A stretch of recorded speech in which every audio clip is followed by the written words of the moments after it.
राहुरी विधानसभा पोटनिवडणुकीत 7 उमेदवार जे आहेत ते निवडणुकीच्या रिंगणात आहेत। त्यात महत्त्वाचे म्हणजे अपक्ष अर्ज दाखल केलेले ठाकरे गटाचे माजी जिल्हा प्रमुख रावसाहेब खेवरे आपल्यासोबत आहेत। ते देखील या निवडणुकीच्या रिंगणात आहेत, त्यांच्याशी आपण बातचीत करणार आहोत। तुम्ही देखील आता निवडणुकीच्या रिंगणात आहात, अपक्ष उमेदवारी अर्ज दाखल केलेला आहे। बरोबर। तालुक्याच्या अस्मितेसाठी, तालुक्याच्या तरुणासाठी, ह्या तालुक्याच्या नव्हे तर महाराष्ट्राच्या शेतकऱ्यासाठी, बेरोजगारासाठी मी ही निवडणूक लढवते। पण पक्षाकडून तुम्हाला काही निवडणूक तुम्ही मागणी केली का, निवडणूक लढणार आहे किंवा काय? 2 वेळेस मागणी केली, परंतु ह्या जागेवर माजी मंत्री प्रजासत्ताक तनपुरे यांनी निवडणूक लढले होते आणि ते पुन्हा निवडणूक लढणार असे संकेत आदरणीय शरद पवार साहेबांनी दिले होते। त्याच्यामुळे उद्धव साहेबांनी त्यांच्याशी चर्चा केली, परंतु ते निवडणूक लढणार म्हणल्यावर महाविकास आघाडीचा धर्म पाळून त्यावेळेस साहेबांनी सांगितलं की ही निवडणूक त्यांना लढू द्या। त्याच्यामुळं मी शांत होतो। पण महाविकास आघाडीचा जर विचार केला तर त्यात राष्ट्रवादी शरदचंद्र पवार पक्षाला ही जागा आहे आणि त्यांचे देखील उमेदवार आहे, असं असताना तुम्ही देखील अर्ज दाखल केला? नाही, आता काय झालं, शरद पवार साहेबाबरोबर तनपुरे हे पहिल्यापासून आहे, शिवसेनेबरोबर मी पहिल्यापासून आहे। आता जे अचानक उमेदवार केले हे उमेदवार हे पहिल्यापासून आहे की नाही याचा शोध घेणं तुमचं काम आहे। कारण मी फाउंडर शिवसैनिक आहे, 32 वर्ष झाले मी शिवसेना पक्षाचं काम करतो। तसं तनपुरेही अनेक दिवस राष्ट्रवादीचं काम करतात। पण ज्यांना कोणाला आता उमेदवारी दिली असं अचानक आलं आणि गळ्यात माळ घातली आणि ते उमेदवार झाले, हे मला मान्य नाही, आमच्या शिवसैनिकांना मान्य नाही, म्हणून निवडणूक ही मी लढतोय। पण मग महाविकास आघाडीमध्ये मतविभाजन होणार नाही का? मग तर त्याचं गणित तुम्ही कसं आखणार? नाही, मला गणित आखण्याची गरज नाही, कारण मी ह्या तालुक्याचा भूमिपुत्र आहे। 65 ते 70% मतदान हे राहुरी तालुक्याचं आहे, उर्वरित 30-35% मतदान हे नगर आणि पाथर्डी तालुक्याचं आहे। मग भूमिपुत्र म्हणून, तालुक्याची अस्मिता म्हणून स्वर्गीय बाबुराव दादा असतील, रामदास पाटील धुमाळ असतील, सर्जेराव गाडे असतील, कालं पवार असतील, कडू पाटील असतील, ह्या सगळ्या लोकांनी ह्या तालुक्यासाठी अत्यंत योगदान दिलेलं आहे आणि ते मला पुढं दिसत नाही आहे। त्यांचं योगदान जीवन ठेवण्यासाठी, त्यांच्या पायावर पाऊल ठेवण्यासाठी किंवा त्यांच्या वारसा हक्क माझा नाही आहे, परंतु त्यांचे विचार माझ्या मनात भिनलेले, ते विचार पुढं घेऊन जाण्यासाठी मी ही निवडणूक लढतोय। पण मग तुम्हाला माघारी घेण्यासाठी काही कोणाचा दबाव किंवा फोन वगैरे आला होता का, किंवा काही विनंती कोणी केली होती का? भरपूर झालं होतं ते, मी आता सांगणार नाही, पण कदाचित उद्या माझ्यावर वाईट वेळ पण येऊ शकते, माझ्यावर म्हणजे माझ्या लोकांवर सुद्धा।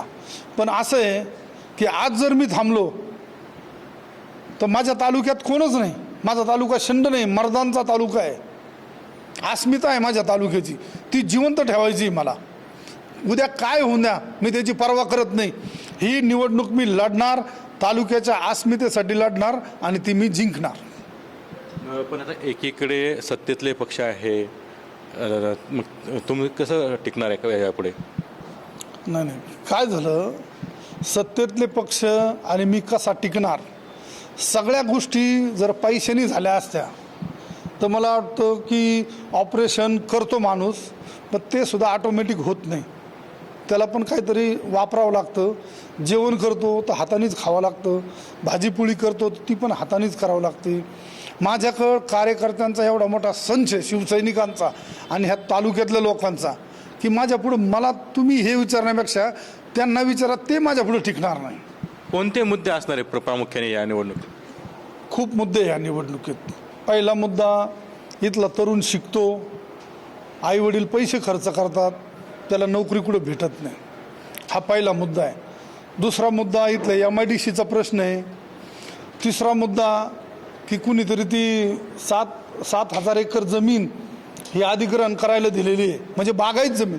एक तर आमच्या तालुक्याची परिस्थिती अशी आहे की 10 एकरावाला घाईघाई तुम्हाला बागायतदार दिसणार नाही, आणि नांदूर सारख्या ठिकाणी ही जमीन अधिग्रहित झाली म्हणजे हे शेतकऱ्याच्या डायरेक्ट काळजावर वरवंटा फिरवल्यासारखं आहे, ते होऊ द्यायचं नाही।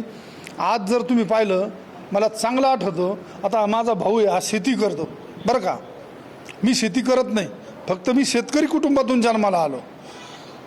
15 वर्षापूर्वी मला आठवतंय 2,000 रुपये गव्हाचं 1 क्विंटलचा 2,000 रुपये भाव होता।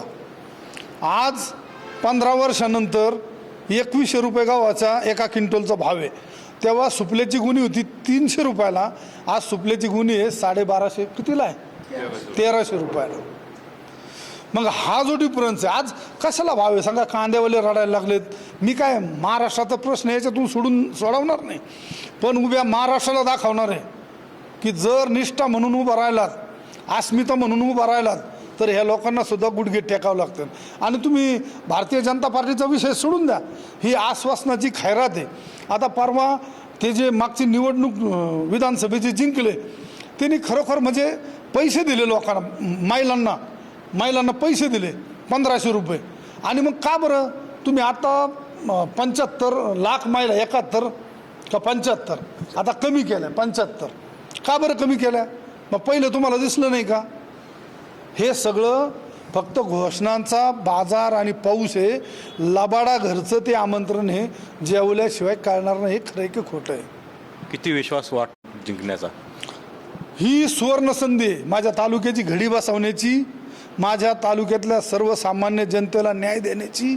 मला स्वर्गीय बाळासाहेब ठाकरे सांगितलं की जिथं अन्याय होईल तिथं धावून जायचं, आणि मी जीवनभर तिथं धावून गेलेलो आहे. तर निश्चितच विजयाचा एक विश्वास जो आहे तो व्यक्त केलेला आहे या खेवरे यांनी. त्यामुळे आता ही निवडणूक रंगतदार होणार असल्याचं चिन्ह या ठिकाणी दिसत आहे. Cameraman Santosh Kunal Jaykar, TV9 Marathi, Rahuri, Ahilyanagar.